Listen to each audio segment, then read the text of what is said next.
ከገጠምክ ደግሞ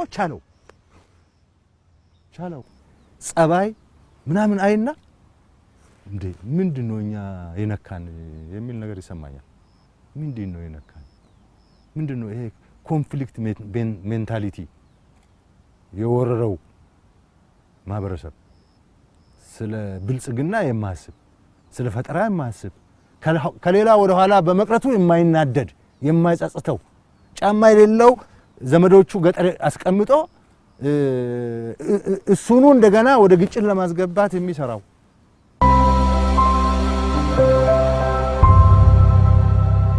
ሰላም ጤና ይስጥልኝ። እንዴት አላችሁ? ኃይሌ ይባላል ከሰመር ሪል ስቴት የሰመር ሪል ስቴት የሽያጭ ማናጀር ነኝ። ሰመር ሪል ስቴት ከዚህ በፊት እንግዲህ በሴቶች አደባባይ ጥንቅቅ ያሉ አፓርትመንቶችን ሰርቶ ማስረከቡ የሚታወቅ ነው። በተጨማሪ እንግሊዝ ኤምባሲ ላይ በአጭር ጊዜ ውስጥ ሽያጭ ማጠናቀቃችንን ተከትሎ አሁን ደግሞ በመሃል ቡልጋሪያ በአፍሪካ ህብረት አጠገብ አዲስ ሳይት ይዘንልዎ መጥተናል። ታዲያ እዚህ ሳይት ላይ ቀድሞ ለሚመጡ 20 ደንበኞች 10% ልዩ ቅናሽ ማለትም በካሬ ከ89 ብር ጀምሮ በ10% ቅድመ ክፍያ እንዲሁም ከወለድ ነፃ የባንክ ብድር አመቻችተን በረጅም ጊዜ ያከፋፈል ከባለ 1 መኝታ እስከ ባለ 3 መኝታ ይዘንልዎት መጥተዋል። የዚህ እድል ተጠቃሚ ለመሆን ፈጥነው ከታች በምናስቀምጠው ስልክ ይደውሉልን። ሰመር ሪል ስቴት ተዘጋጀንበት በላይ ሆኗል። እንደገና ደግሞ ሚሊተሪ ዲፕሎማሲው እዛ ያለ ምን ያግዛል? የአገር ገጽታ ለመገንባት ያግዛል። አገራችንን ገጽታ ለመገንባት ታሪካችንን ለማሳወቅ ወዳጅ ለማባዛት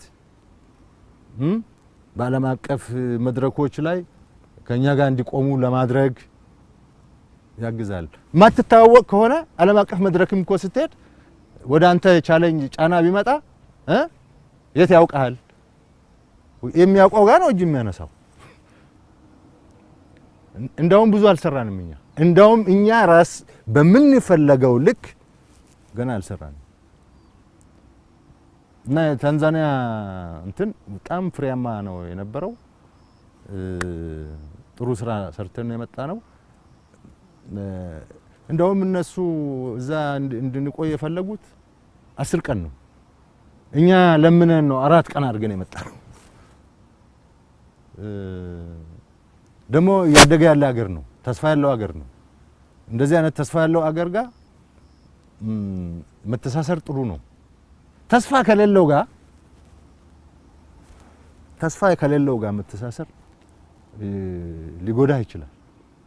ተስፋ ካለው አንተን ከሚፈልግህ ካንተ የሆነ ነገር አገኛለሁ ብሎ የሚያስብ አንተን ሪኮግናይዝ አድርጎ የሚያስብ አገር ጋር ሚሊተሪ ዲፕሎማሲ በጣም ያስፈልጋል። ለሚሊተሪው ብቻ አይደለም ለአገሪቱ በሙሉ የሚጠቅም ነገር ያስገኛል የሚል እንትን ነው ያለኝ። እኛ አሁን የገባን ምንድነው? አንደኛ ራሳችን እናውቃለን። ሁለተኛ ብዙ አገሮች የኛ ወዳጅ መሆን ከኛ መማር እነሱ ጋር የሆነ ነገር አለ እኛ ያላወቅነው የሚል ነገር እያደገ መምጣቱን ነው ያወቅነው። ለዛ ነው ይሄን ቃለ ምልልስ እያደረግን ያለነው የኢትዮጵያን የአየር ክልልና ስፔስ በሚያስጠብቀው በኢፌድሪ አየር ኃይል ጠቅላይ መምሪያ ግቢ ውስጥ ነውና እንደው እዚህ የተገኙበት አጋጣሚ ምን ይሆን? በዚህ አጋጣሚ ቢለጡ ባለፈው 116 ዓመት የመከላከያ ሰራዊት በዓል አክብረን ነበር እና ለመጀመሪያ ጊዜ ነው የኢትዮጵያ ሰራዊት በዚህን ቀን ነው የተመሰረተው። የሰራዊቱ እድሜ አሁን 116 ዓመት ደርሷል። ስለዚህ ኢትዮጵያ አሁን ተጠፍጥፋ የተሰራች ወይም አሁን ኢህአዴግ ጠፍጥፎ የሰራት አገር አይደለችም። ታሪክ ያላት አገር ናት። ሰራዊቱም ታሪክ አለው፣ የጀመረበት አለው። አሁን ባለፈው ሰራዊቱን ከትውልድ እየተወራረሰ የመጣ እሴት ያለው አርበኝነት ያለው በዚህን ጊዜ የተመሰረተ እየቀጠለ የመጣ አገርን እየተከላከለ እዚህ የደረሰ አባቶቻችን ዋጋ የከፈሉበት ሰራዊት ነው የሚል አስተሳሰብ ይዘን ሪፎርም ሰርተን 116ኛ ዓመት ብለን ለመጀመሪያ ጊዜ ነው ያከበርነው። ከዛ በፊት በኢህአዴግ ዘመን ኢህአዴግ ማን ነው ህገ መንግስት አዲስ ህገ መንግስት መጣ ከጸደቀበት ቀን ጀምሮ ነው መከበር ያለበት ተብሎ 7 ዓመት በተከታታይ በተለያየ መንገድ ሲከበር ነበር። እሱ ልክ አይደለም። እሱ አገር አይወክልም። የኢትዮጵያ ሰራዊት 87 አይደለም የመጣው። ከዛ በፊት የነበረው የኢትዮጵያ ሰራዊት ድክመት ሊኖረው ይችላል፣ ግን ደግሞ ጥንካሬም አለው። ግን ደግሞ አገር ጠብቋል፣ ግን አገር አቆይቷል፣ እኔ ጋር አድርሷል። አባቴ እኮ ነው እዛ ያለው፣ አባቴ አያቴ ምናምን ነው ያለው። ይሄ እንትን መሆን አለበት። አገር ነው፣ ታሪክ አለው፣ ሰራዊት አለው። የኛ ሰራዊት ሲፈጠር ዓለም ቅኝ ግዛት ስር ነው የነበረው እና ያን ጊዜ ከቅኝ ግዛት ነፃ የነበሩ አገሮች ናቸው እንጂ ሰራዊት የገነቡት ቅኝ ግዛት ስር የነበሩ አገሮች ሰራዊት አልነበረባቸው። በጣም የተወሰኑ አገሮች ናቸው የነበራቸው። ከዛ ከተወሰኑ አገሮች መሃል አንዱ እኛ ነን።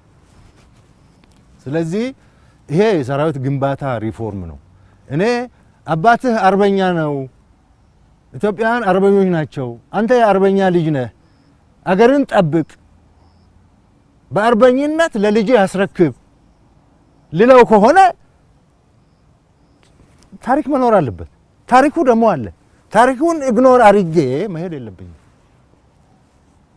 የመጣ ሁሉ የተገነባውን እያፈረሰ ልክ አይደለም። ስለዚህ እንደዛ ያከበርነው በዛ ምክንያት ነው። እሱ እንቀጥልበታለን። ግን መከላከያ ማለት ብዙ ሰው አይረዳውም። መከላከያ 4 ኃይሎች አሉት። አንዱ አየር ኃይል ነው፣ አንዱ ምድር ኃይል ነው፣ አንዱ ባህር ኃይል ነው፣ አንዱ ሳይበር ነው። ምናልባት ምድር ኃይሉ ደግሞ የተለያየ ነው። ሜካናይዝድ ነው፣ ስፔሻል ፎርስ ነው፣ ኮማንዶ ነው፣ እግረኛ ነው ምናምን። ኃይሎቹ ግን እንደዛ ናቸው። አየር ኃይል የመከላከያ አንድ ኃይል ነው። ስለዚህ አየር ኃይልም ታሪክ አለው። አየር ኃይልም ታሪክ አለው፣ ምድር ኃይልም ታሪክ አለው፣ ባህር ኃይልም ታሪክ አለው። ስለዚህ ልክ የመከላከያን ካከበርን በኋላ ቶሎ የምስረታ ቀኑ የደረሰው አየር ኃይል ነው። አየር ኃይል 88ኛ ዓመቱ ነው ዘንድሮ ከተመሰረተ ማለት ነው። 88ኛ ዓመቱ ነው። ይሄ 88 ዓመት ተከብሮ አያውቅም። አይ ዶንት ኖ ድሮ በንጉሱ ጊዜ አርሚ ኤርፎርስ ዴይ ምናምን ተብሎ እየተከበረ ከነበረ ብዙ ሰነድ አላገኘንም። ግን አየር ኃይል የተመሰረተበት ጊዜ ይታወቃል። ታሪክ ሰነድ አለ እና በዛ መሰረት ለመጀመሪያ ጊዜ በደማቅ ሁኔታ አየር ኃይል የልደት በዓሉ የአየር ኃይል ቀን የሚያከብርበት ቀን ስለደረሰ ለዛ በዓል እየተዘጋጀ ነው። በዓል እየተዘጋጀ ስለሆነ በዓሉ ዝግጅት የት ደረሰ የሚል ነገር ከአየር ኃይል አመራሮች ጋር መነጋገር እና የዝግጅቱንም ለማየት ነው አጋጣሚ እዚህ የመጣሁት። ቅዳሜ ነው በዓሉ። እናንተም ተገኙ። ፊልድ ማርሻል ብርሃኑ ጁላ በመጨረሻም ለአድማጭ ተመልካቾቻችን የሚያስተላልፉት መልእክት ካለ? ኢትዮጵያ መዓት ጠላት አላት። ኢትዮጵያ እንዳታድግ የሚፈልጉ አሉ። ኢትዮጵያ ደግሞ የማደግ እድሏ በጣም ከፍተኛ ነው። አሁን ትምህርት እየተስፋፋ ነው። የወጣት ሀገር ነው። በጣም ሀብት ያለው ነው። መሬት ውስጥ ያልወጣ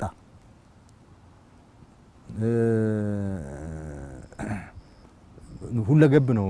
ዝም ብሎ አንዳንድ ሀገሮች እኮ ወይ ማዕድን ብቻ ወይ እርሻ ብቻ ወይ ኢንዱስትሪ ብቻ ወይ ቱሪዝም ብቻ የሚኖሩ ሀገሮች አሉ። እንደዛ አይነት ሀገሮች አሉ። የኛ ሀገር ግን ሁሉም አለ። በቱሪዝም ብትለው ተመራጭ ነው። ግብርና ብትለው የሚገርም ነው። የውሃ ማማ ነው። የመሬት ጥበት የለም። ማዕድን ተሰብስበው እዚህ ሀገር እግዚአብሔር ያስቀመጠ ነው የሚመስለው። እንደዛ ነው። እኛ ያጣነው ብልጽግና ማለት ኩራት ማለት ማነው ስልጣኔና ሀብት መሆኑ ፈጠራ መሆኑ ቀርቶ ስልጣን መሆኑ ነው። ሁሉም ብድግ ብሎ ስልጣን ላይ ጉብ ለማለት ነው። ከዛ ለምንድን ነው? ለመዝረፍ ነው። አገር ለማልማት እኮ አይደለም፣ ለመዝረፍ። ምን አረገ ኢህአዴግ? ምን አረገ? መጣ ያ ሁሉ የጦርነት መከራ አልፈን መጣ፣ ስልጣን ያዘ። ከዛ በኋላ ምን አደረገ? ዘረፋ ሳይሆን አጠባት። ደርግስ መጣ ምን አደረገ? በቃ ከአንዱ ቀውስ ወደ አንዱ ቀውስ፣ ከአንዱ ቀውስ ወደ አንዱ ቀውስ። እንደ ይሄ እንዳው ፈረንጆች እኮ ታዝበውናል። ይሄ ህዝብ በቃ መንግስት የራሱን መንግስት ከመቃወም ውጪ ሌላ ሙያ የለውም እንደኮ ተብለናል። እንደዛ እኮ ተብለናል። ፈረንጆች እኮ ሲያገኙን እንደዛ ነው የሚሉት ሁልጊዜ። ምንድነው መቼ ነው አቁመን ዓለም የደረሰበት የምንደርሰው? እኛ 60 ዓመት ስንዋጋ 60 ዓመት የሚበላው የሌለው አገር ዛሬ እንዴት እንደደረሰ አይተናል። የዛሬ 60 ዓመት እምሬት የሚባል አገር ታሪክ ሰምታችሁ ከሆነ ኢትዮጵያ ነበረች እርዳታ የሰጠቻት። አሁን የዓለም የሚራኮትበት አገር ሆኗል። 60 ዓመት እነሱ ይሄ 50 ዓመት እየተጣሉ አይደለም ያሳልፉት፣ እያለሙ አዳዲስ ነገር እየፈጠሩ ለራሳቸው ብቻ ሳይሆን የዓለም ሕዝብ እንትናቸው እንዲሆን እንዲያከብራቸው እንዲነግድባቸው ነው ያደረጉት። ግጭት አልነበረም። ይሄው አመለጡ። ቻይና ምንድነው የነበረው? አሁን ወዴት ነው እየተንደረደረ ያለው? እነ ሲንጋፖር ምንድነው የነበሩ? እነ ቪየትናም እንዴ! የኛ ህዝብ ለምንድን ነው እንደዚህ የማያስበው የሚል አንዳንዴ ብቻዬንም የሆኑ ሰዎች አነጋገር አመለካከት። ሰላም ጤና ይስጥልኝ፣ እንዴት አላችሁ? ኃይሌ ይባላለሁ ከሰመር ሪል ስቴት የሰመር ሪል ስቴት የሽያጭ ማናጀር ነኝ። ሰመር ሪል ስቴት ከዚህ በፊት እንግዲህ በሴቶች አደባባይ ጥንቅቅ ያሉ አፓርትመንቶችን ሰርቶ ማስረከቡ የሚታወቅ ነው። በተጨማሪም እንግሊዝ ኤምባሲ ላይ በአጭር ጊዜ ውስጥ ሽያጭ ማጠናቀቃችንን ተከትሎ አሁን ደግሞ በመሃል ቡልጋሪያ በአፍሪካ ህብረት አጠገብ አዲስ ሳይት ይዘንልዎ መጥተናል። ታዲያ እዚህ ሳይት ላይ ቀድሞ ለሚመጡ 20 ደንበኞች 10% ልዩ ቅናሽ ማለትም በካሬ ከ89 ሺህ ብር ጀምሮ በ10% ቅድመ ክፍያ እንዲሁም ከወለድ ነፃ የባንክ ብድር አመቻችተን በረጅም ጊዜ ያከፋፈል ከባለ 1 መኝታ እስከ ባለ 3 መኝታ ይዘንልዎት መጥተዋል። የዚህ እድል ተጠቃሚ ለመሆን ፈጥነው ከታች በምናስቀምጠው ስልክ ይደውሉልን። ሰመር ሪል ስቴት ጸባይ ምናምን አይና እንዴ ምንድነው እኛ የነካን የሚል ነገር ይሰማኛል። ምንድነው የነካን? ምንድነው ይሄ ኮንፍሊክት ሜንታሊቲ የወረረው ማህበረሰብ? ስለ ብልጽግና የማያስብ፣ ስለ ፈጠራ የማያስብ፣ ከሌላ ወደ ኋላ በመቅረቱ የማይናደድ የማይጸጽተው፣ ጫማ የሌለው ዘመዶቹ ገጠር አስቀምጦ እሱኑ እንደገና ወደ ግጭት ለማስገባት የሚሰራው የሚል ነገር ይሰማኛል። የኢትዮጵያ ሕዝብ ማሰብ መጀመር አለበት። ቆይ እሺ ኃይለ ሥላሴ መጥፎ ነው ቀየርናቸው አይደለ? ደርግ መጣ ፋታ አልሰጠነውም ቀየር ነው። ኢህአዴግ መጣ ፋታ አልሰጠነውም ቀየር ነው። አሁን ሌላ አዲስ መንግስት መጣ እንደውም 3 ዓመት ሳይሰራ የምን 3 ዓመት ገና በመጀመሪያው ዓመት ለመቀየር ሰራን።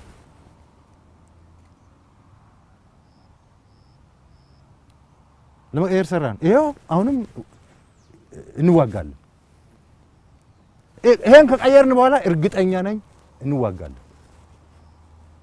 ይሄ ተሳክቶ ይሄን መንግስት ከቀየር ነው ሌላ ቢመጣ እንዋጋለን፣ አትጠራጠር። ይሄ እንትናችን ሆኗል፣ ቢሄቨራችን ሆኗል። 3000 ዘመን ታሪክ አለን እንላለን። 3000 ቀርቶ 50 ዓመት ታሪክም ያለን አንመስልም። 50 ዓመት እኮ ነው እምሬት የበለጸገ የተከበረ የዓለም ሀገር የሆነው አንመስልም። ዓመት መቁጠር ምን ይጠቅመናል? እኛ እኮ የዓለም መሪ ነው መሆን የነበረብን። የዓለም መሪ እንደ እድሜያችን የዓለም መሪ ነው መሆን የነበረብን። መቀየር ነው በቃ። ቴዎድሮስ መጣ፣ ያልዘመተበት የለም። ዘመነ መሳፍንት ብለን ስንት መቶ ዓመት ነው በጨለማ ስንዋጋ ይኖር ነው። ሁሉ ጊዜ ጦርነት ነው። ኧረ ይብቃ። እኔ ወታደር ነኝ፣ የሰራዊት አዛዥ ነኝ። ጦርነት አልፈልግም በፍጹም። ምክንያቱም ጦርነት ውስጥ እኔ የማዛቸው ወታደሮች ይቆስላሉ፣ ይሞታሉ። እንትን ይለኛል ማለት ይሰማኛል። አገሬ ሰላም እንድትሆን ሁሉም ሰርቶ እንዲኖር ነው የምፈልገው። ከመጣ ግን ግድ ነው። አገር እንዲፈርስ እኔ ቁጭ ብዬ ማየት አልችልም። ግን መቆም አለበት፣ መቆም አለበት። ይሄ የደም ነጋዴ የኢትዮጵያ ሕዝብ መቀበል የለበትም፣ መነዳት የለበትም፣ መንጋ መሆን የለበትም። እነሱን ደግሞ የሚያደፋፍረው እሱ ነው፣ እያደፋፈረ ያለው እሱ ነው። ተከታይ ቢያጡ አለቀላቸው። ጀግና ጀግና የሚል የሚያዳንቅለት የሚደጉም ስለበዛ ነው። እና ይሄ ሀገር ቢበቃው ጥሩ ነው። ካሁን በኋላ ይሄ ሀገር እንደ ድሮ የተጋጨው ምን እያልኩ እኔ የበላይነት አምጥቼ እቀጥላለሁ የሚል እንትን አይሰራም፣ አይሰራም። አሁን አወቃቀሩ መጥፎ ነው። እንደ ድሮ አንዱ ግራዝማች አንዱን ገፍቶ ወደ ስልጣን መጥቶ ጉብ ብሎ ሊኖር አይችልም። አሁን እንደዛ አይደለም። አሁን ኮምፕሊትሊ ነው የሚፈርሰው፣ ኮምፕሊትሊ ይፈርሳል። ምክንያቱም እያንዳንዱ ምንድነው የራሱን እድል በራሱ የመወሰን ስልጣንና መብት አግኝቷል። ክልሉን ቀጠናውን ያውቃል። ሁሉም ጠመንጃ አለው እና ፈራሽ ነው። ካሁን በኋላ በጠመንጃ መጫወት ኢትዮጵያን ብትንትኖን ነው የሚያወጣት። ይሄ እንዳይሆን ይበቃል መባል አለበት የሚል እንትን አለ። ይሄ ኔጋቲቭ ቲንከሩ ኤሊት በቃ ልባል ይገባል። ፖዚቲቭ ቲንከሩ ኤሊት ደግሞ ሊደገፍ ሊበረታታ ይገባል የሚል እንትን ነው ያለኝ እና እኔ ሰዎችን በራሴ እንትን 4 ቦታ ነው የሚከፍላቸው። አንደኛ የዋህ ደግ ጀግና።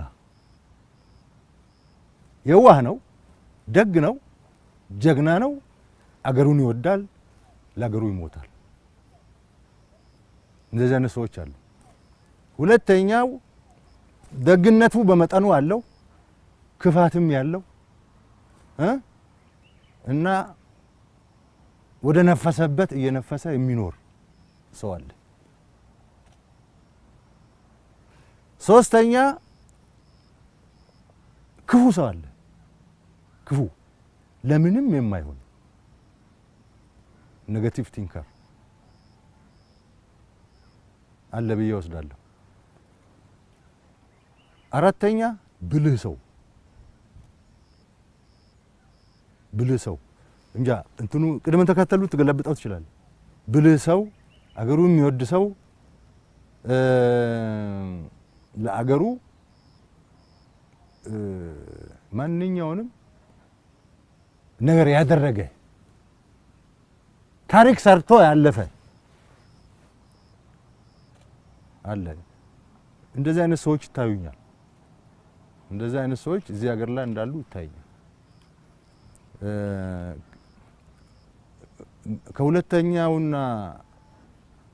ሁለተኛው እሺ ደህና ከሶስተኛው አይነት ሰዎች ግን የኢትዮጵያ ሕዝብ መጠንቀቅ አለበት።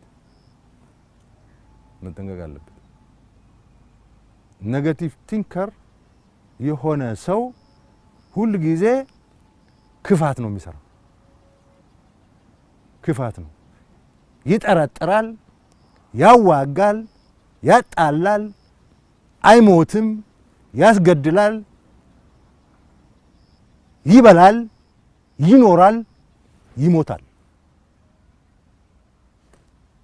እንደዛ አይነት ሰዎች አሉ እና መልእክቴ የኢትዮጵያ ሕዝብ ይበቃናል የሚል ነገር መጀመር አለበት። ይሄ መነዳት መቆም አለበት። ማጀገን፣ ሞላጫ፣ አጭበርባሪ፣ የማይሞት የሚያስገድል ምላሰኛ ምንም የማይችል ደግሞ ከነዚህ ራሱን መጠበቅ አለበት። ከየዋሆቹ ከጀግኖቹ እነዚህ በተለይ መጀመሪያ ላይ ያስቀመጥኳቸው ሰዎች ከራሳቸው በላይ አንተ ስትጎዳ ካዩ ልባቸው ይሰበራል። ለሰው ለአገር የሚኖሩ ናቸው። እንደዚህ አይነት ሰዎች አሉ።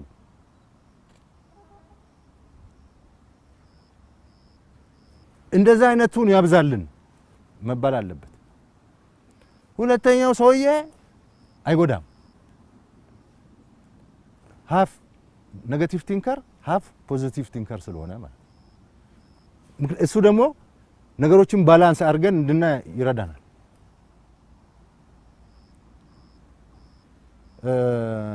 ሶስተኛው ሰውዬ አደገኛ ነው። እሱ ነው የህብረተሰቡ ዝቃጭ ክፍል የምንለው። እሱ ነው ጠብ የሚል ለአገሩም ለእህቱም ለወንድሙም ለአባቱም ለእናቱም የማያበረክት እንዳውም የሚያባላ እሱ ነው። ከእንደዛ አይነቱ እንድንጠንቀቅ አራተኛ ሰዎችና አንደኛ ብዬ ያስቀመጥኩት ላይ ፎከስ እናድርግ፣ እንደግፋቸው። አገራችን ይበቃታል። ከዚህ ምንድነው አዙሪት እንውጣ የሚል መልእክት ነው ያለኝ። ክቡር ፊልድ ማርሻል ብርሃኑ ጁላ የጦር ኃይሎች